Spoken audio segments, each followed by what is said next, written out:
1908 marks the year the first animation was created. Since then, it has evolved into one of the most popular and profitable art forms of all time. Over the years, cartoons progressed from bland black and white stick figures to bright and colorful, vibrant visual masterpieces. Cartoons are truly universal. Regardless of your race, age, or gender, there's a show out there for everyone. Some will make you laugh and others will bring you to tears. Some are thought-provoking, while others take you on unimaginable adventures. A lot were for younger audiences, and a few were created solely for the older crowd. But what we see is just the surface. What if we were to delve into a three-dimensional plane? Who are the individuals behind the scenes, conceiving concepts, drawing the images, writing scripts, and recording voices? Who are these seemingly faceless beings that are responsible for the programs that impact lives all over the world?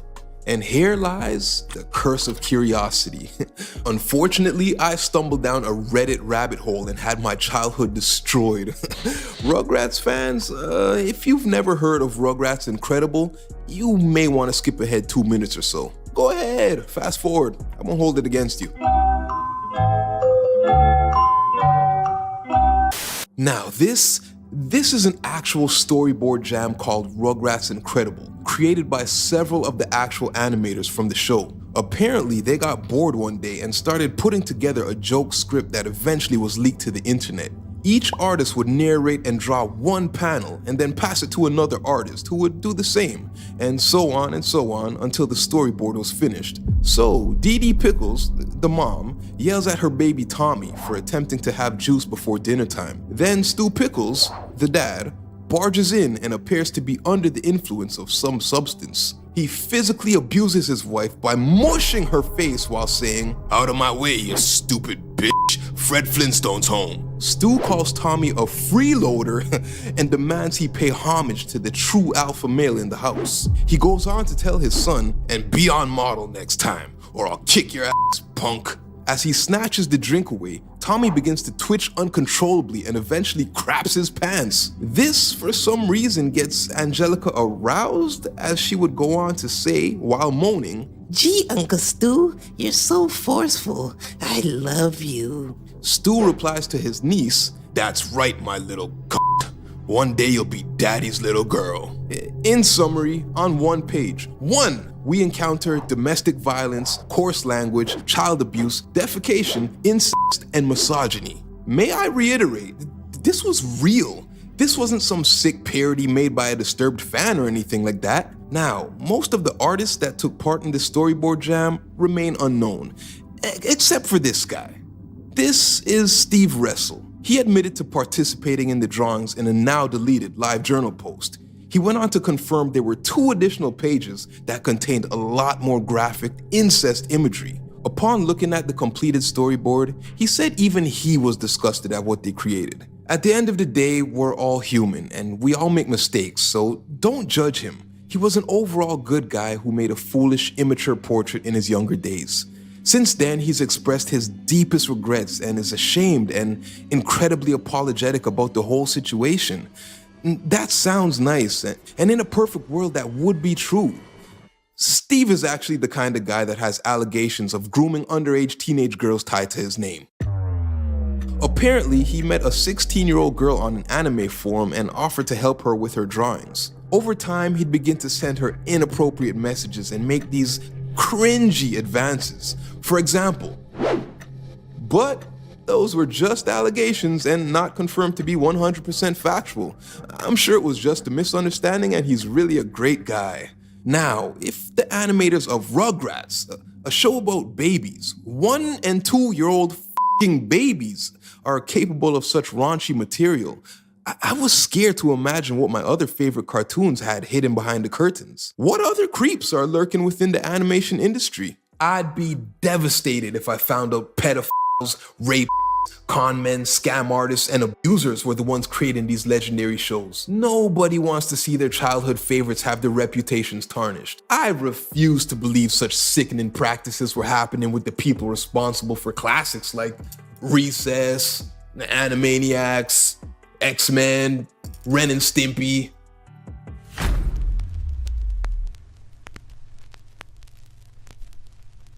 In 1991, the legendary network Nickelodeon decided to launch a 90-minute window of shows called Nicktoons. As you can probably tell from the name, this block of programming was reserved strictly for cartoons. The 90-minute block originally consisted of 3 shows: Doug, Rugrats, and the Ren and Stimpy Show. The show revolves around an ill-tempered dog named Ren and a dumb, cheerful cat named Stimpy.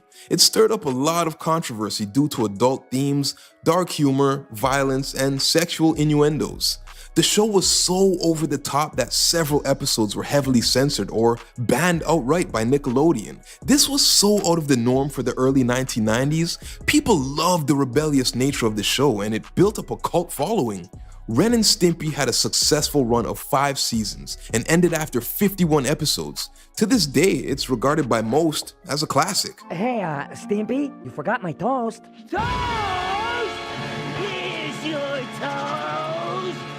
Even the legend Matt Groening, the creator of arguably the greatest cartoon ever, was quoted saying, "It's the only good show on TV other than The Simpsons." Now that we're speaking of creators, it's time we address the elephant in the room. Just a disclaimer, going forward I'm going to be covering some darker, mature themes that may be difficult to listen to, so let this serve as a trigger warning. John Kricfalusi, more commonly known in the industry as John K., a famous Canadian illustrator and creator of Ren and Stimpy. He was a genius and incredibly talented when it came to animation, but he built himself a little reputation. He was known to be a loose cannon. Reports of his temper and difficulties working with writers and animators were not uncommon. If throwing tantrums wasn't bad enough, there was also a disturbing known secret within the industry. John K. preferred the company of younger women. One of them's a hot chick with big cans and nice legs. Who drew that? You? She's underage, Tim. Yeah, very nice. Hey now. John K. would fly aspiring artists out and they would live with him for a prolonged period of time. He liked to refer to this as an internship or animator's camp. In 2018, an interview from BuzzFeed was released. 2 victims accused John K. of sexual misconduct. In 1997, a girl named Robin Bird had dreams of being an animator, and John K. took her under his wing. They spent lots of time together. They grew closer and closer. But you see, there was a slight problem with this. Robin was only 16 years old at the time. He used manipulative tactics, groomed her, and would eventually end up in a sexual relationship with the minor. He even went so far as to take several pictures of her during the act, which was sickening because Robin had no idea these pictures existed. He would go around showing his industry friends the disturbing photographs. Still, nobody spoke out. When Robin turned 17 years old, he flew the young girl out to California where she would spend the entire summer living with him. Once he got what he wanted out of that relationship, he would leave his young girlfriend and pursue his new target, Katie Rice. Sadly, she was only 14 years old.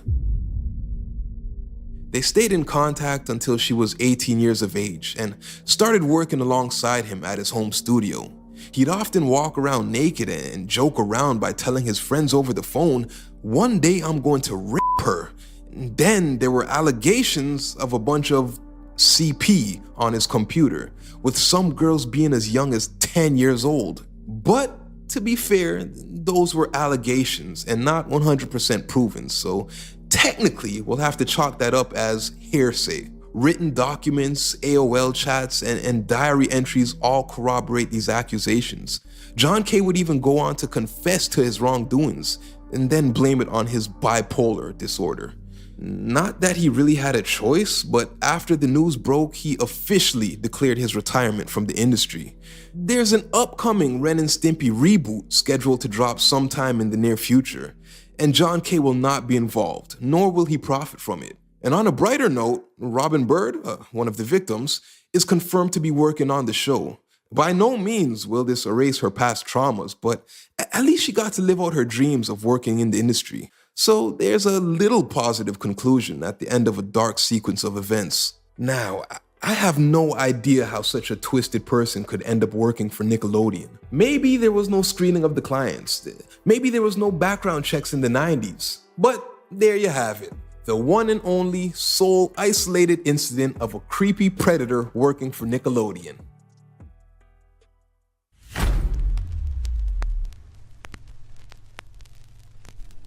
In the 1960s, a young man named William Henry Cosby Jr. would make a name for himself with his stand-up comedy routine. He recorded his sets onto vinyl records, and their success propelled him to win multiple Grammy Awards for Best Comedy Album. Subsequently, his career took off like a rocket, securing starring roles in shows such as The Bill Cosby Show and I Spy. During his ascent, Bill Cosby broke down the social barriers that existed at the time. Back then, black people were portrayed as over-the-top, loud, ghetto, and financially unstable.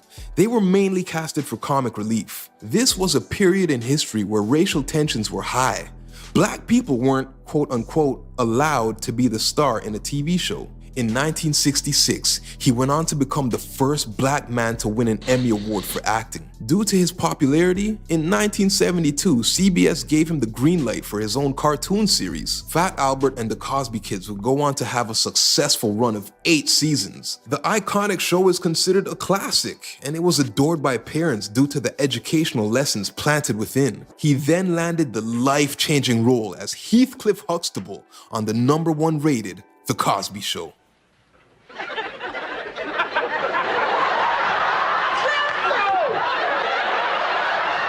After the success of the show and playing such a smart, lovable, inspiring role model, he earned the nickname America's Dad. The world was in love with Bill Cosby. He was the spokesman for Jell-O Pudding Pops, he worked on the sitcom A Different World, and he hosted Kids Say the Darndest Things. This brings us to 1999, when Nickelodeon handed Cosby a contract to produce a new cartoon. And that show was Little Bill. Let's play together! Come on in! The educational show is set in Philadelphia and centers around Little Bill Glover, intended to be based on Bill Cosby's childhood. The series enjoyed a successful run of 4 seasons, offering a cute and wholesome viewing experience. Exactly what one might come to expect from Bill Cosby, who would become such an educated, likable, honest, trustworthy role model and pioneer. Okay, so it turns out over the span of 40 years, Bill Cosby was allegedly one of the biggest creeps and sexual abusers to ever exist. We have to talk about Spanish Fly. Almost as if he was leaving breadcrumbs in his comedy. In one of Cosby's early stand-up routines, he made a joke about some type of aphrodisiac called Spanish Fly. When I was 13, man, start talking about weird things. No, really, stand on the corner. You know anything about Spanish Fly? What? Spanish Fly? You know anything about Spanish Fly? No, tell me about it. Well, there's this girl, Crazy Mary. You put some in her drink, man, she... Lo and behold, a joke that he would make regularly about slipping a substance into a woman's drink that would leave her incapacitated. This joke would age terribly because in the early 2000s, a woman came forward and filed a police report. She claimed that Bill Cosby gave her pills and then sexually assaulted her. This started a trend as 13 more women would come forward with similar stories. Allegedly, Bill Cosby would use his fame and power to get women backstage, promise them acting roles, gain their trust, and then coerce them into drinking laced beverages, which would in turn leave the girls unconscious. From then on, man, anytime you see a girl, what's your ass on Spanish Fly? Go to a party, see 5 girls standing alone. Boy, if I had a whole jug of Spanish Fly, I'd light that corner up over there. He would go on to pay off a bunch of women, while others were accused of lying in an attempt to get money from a wealthy celebrity. Everything seemed to disappear for good, until comedian Hannibal Buress made a Cosby joke on stage one night. I can talk down to you because I had a successful sitcom. Yeah, it was great living, Bill Cosby, so kind of brings you down a couple notches. Trust me, when you leave here, Google Bill Cosby. After this clip went viral, dozens more women gained the courage to come forward, most of them with similar stories of being drugged, falling unconscious, and then being raped. For the longest time, it was hard for the public to digest. It was difficult to imagine that from damn near the beginning of Cosby's career in 1965, he had been secretly drugging women and then engaging in intercourse. How could America's dad be capable of such heinous acts? You mean to tell me the legend responsible for TV shows like I Spy and The Cosby Show, movies like Uptown Saturday Night and Ghost Dad, kids shows like Fat Albert and Picture Pages, albums like It's True, and Bill Cosby Talks to Kids About Drugs was actually drugging women. Now, let's talk about pills, all right? People take pills to get high. So, if we take a downer, it kind of makes us feel sleepy. There, you're on a downer now. And now it's starting to react in your body, and now you feel like this. It seems as if the red flags always existed. His track record is so extensive I could easily spend another 2 hours going into every single accusation. When everything came to a climax, when all was said and done, more than 50 women accused Bill Cosby of some form of sexual assault or misconduct. He was also accused of child sexual abuse because 2 of his alleged victims were 15 years old at the time. After years of trial and court appearances, the verdict was finally in. There is breaking news in Bill Cosby's sexual assault retrial. There has been a verdict. The comedian, now 80, has been found guilty on all counts.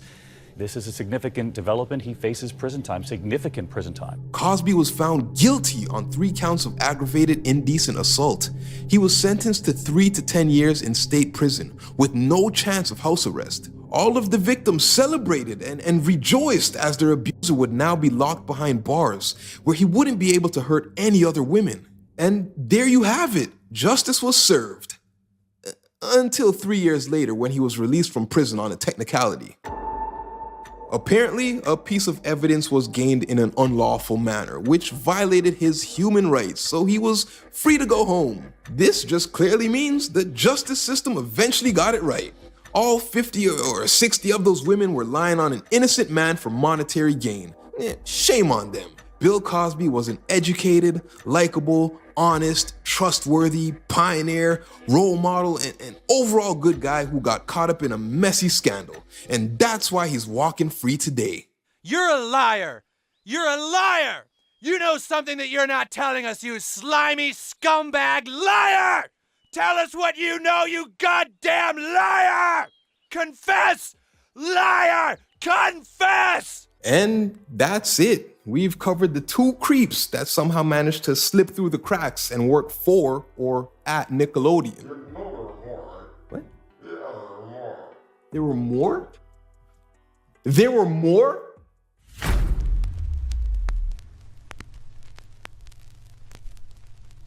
If you were a teen in the early 2000s, I can almost guarantee you're familiar with the work of Dan Schneider. The Memphis-born writer/producer first made it into the industry by way of acting. He landed a couple small roles in movies and an ABC sitcom titled Head of the Class. Schneider was handpicked by Nickelodeon to be one of the hosts at their annual award show. After making the right connections, he was hired to work on a few sitcoms like All That and The Amanda Show. As time went on, Dan Schneider had unlocked something special inside of himself. He had this keen ability to connect with the kids in a way the network has never seen before. He just understood children and what they like to see in a TV show. Due to his attention to detail, ratings were skyrocketing. Nickelodeon entrusted him with more power, and he would go on to be a part of several successful shows like Drake and Josh, Kenan and Kel, Sam and Cat, iCarly, and Zoe 101. He was slowly becoming the main guy at the company. His ability to pump out hit show after hit show made him Nickelodeon's golden child. He cornered the market when it came to teenage viewers, and it seemed as if he couldn't miss. In 2014, he was crowned with the most prestigious Nickelodeon award to exist, the Lifetime Achievement Award. He was celebrated on stage and praised by many of the child actors he had employed over the years. So, we'll just say, thank you, Dan. It is our great honor to present the first ever Nickelodeon Lifetime Achievement Award. Put your hands together for the one and only Dan Schneider! But Schneider had a little problem and we need to address it. Similar to John Kricfalusi, Dan Schneider allegedly had severe anger issues. For years, he was rumored to throw temper tantrums and send angry, degrading emails to staff. Many employees have expressed he was difficult to work with due to his unrealistic high standards and expectations. There were claims he was verbally abusive to his team and liked to abuse his power. 3 former colleagues reported he would make people push him around in a roller chair from room to room whenever he didn't feel like walking. Now, if being an abusive, power-hungry dictator wasn't enough, something more disturbing was afoot. Have you ever tried to get your whole big toe in your mouth? Check this out. So, turns out Dan Schneider had a huge foot fetish. Now, I'm not judging. If that's what you're into, hey, do your thing, 21, do your thing. Whether subconsciously or on purpose, he was known to have a lot of awkward scenes in his productions. Watching these shows as kids, we just breezed by it like, oh, okay, more feet. That's kind of weird. But ultimately, we thought nothing of it. The innocence we carried at that young age didn't allow us to pick up on what was really happening. Somehow, Schneider would always find a way or a reason to work bare feet into the script. If you watch these shows back with adult eyes, there's absolutely no conceivable reason why children's feet needed to be shown so much. I'm talking about foot massages, feet on face, feet in a fish tank, ketchup on feet. Everywhere you look, feet! It seems as if the warning signs were there all along, because right around the height of Dan Schneider's reign at Nickelodeon, the company would change their logo. Now, can you guess what they changed their logo to? It was a foot. Yeah, they changed their logo to a fucking foot. It was around this time Schneider or somebody on his team tweeted out from an official account asking kids to write on the bottom of their feet, take a picture, and send it into them, which of course caused a downpour of hundreds and hundreds of feet pics being sent to their Twitter account.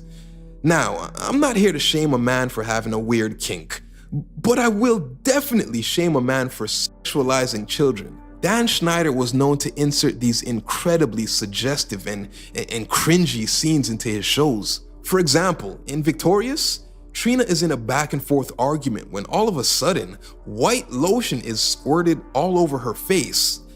Yeah, use your imagination. Then, in a more self-explanatory scene, 4 boys are pumping their water guns back and forth while spraying a young Ariana Grande as she stands there defenseless, shaking and trembling in fear. Just look at her. Poor girl. If you comb through the work of Dan Schneider, you'll encounter a bunch of these scenes that were inappropriate for kids to take part in. This may be due to the fact that mentally, Schneider himself was just a big-ass immature kid. He was in his 40s at the time, but was known to throw pool parties and invite his underage cast members. He's been seen on camera multiple times, touching or hugging kids that were visibly uncomfortable. He would also walk around with a personal camera, awkwardly filming cast members behind the scenes. Remember that iconic night I mentioned when Schneider was the recipient of the Nickelodeon Lifetime Achievement Award? Not all of his proteges were on stage celebrating his legacy. Jeanette McCurdy, who played Sam in both iCarly and Sam and Cat, decided to boycott the awards that year. The public would later find out why when she released her memoir titled, "I'm Glad My Mom Died." The book covers her life and her abusive relationship with her mother. She also references a person known as the Creator several times. Many people speculate that she's referring to Dan Schneider the whole time. She would go on to say that the Creator was controlling and terrifying. She also said he would often give unsolicited shoulder rubs and even tried to get her to consume alcohol when she was underage. And if one child actor breaking her silence wasn't enough, Amanda Bynes from The Amanda Show apparently posted this cryptic message to the internet. "Thank you for all of your ongoing support. I don't know how any of these men sleep at night, but if there's one thing that I do know is that what's done in the dark always comes to light. XOXO." If you take a closer glance at the capitalized letters, it spells out Dan did it. Although nothing has been confirmed, people speculate that he abused her in some form in the past. In closing, Dan Schneider obviously has some underlying issues. He's been inappropriate for years and he's allegedly made advances on minors. But the blame needs to be spread to more than just one. This kind of thing can only go undercover if it's a team effort. Many people have voiced that others knew exactly what was going on behind the scenes. Evidently, they tried to keep it hidden for as long as possible. What about the other staff members in the room? What about the editors, the sound people on set? In what world does a responsible adult view a scene like this and give it the okay for TV. Sometimes I wonder if you can get juice from a potato.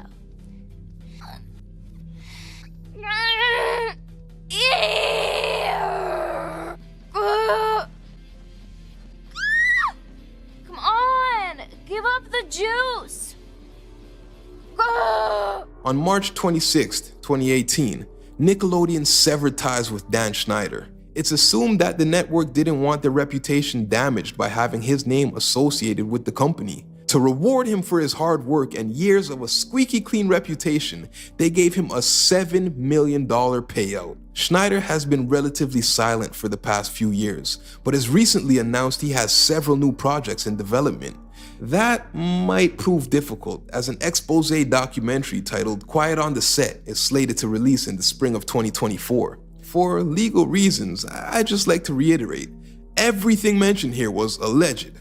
I'm actually sure Dan Schneider is a great guy and a blast to have at parties. Look at him, sunglasses in the hot tub, fun times. Now, I can 100% confirm we're done picking on Nickelodeon. There couldn't possibly be any more pedophiles or abusers working there. And I just really hope such unacceptable behavior wasn't going on at other networks like Teletoon or Fox, Cartoon Network. I mean, you made it to the end. It just kind of makes sense that you try out one of these videos. And if you like content like this, consider subscribing. I have a bunch of other videos you might find interesting. Until next time, I'm the Doctor, signing out.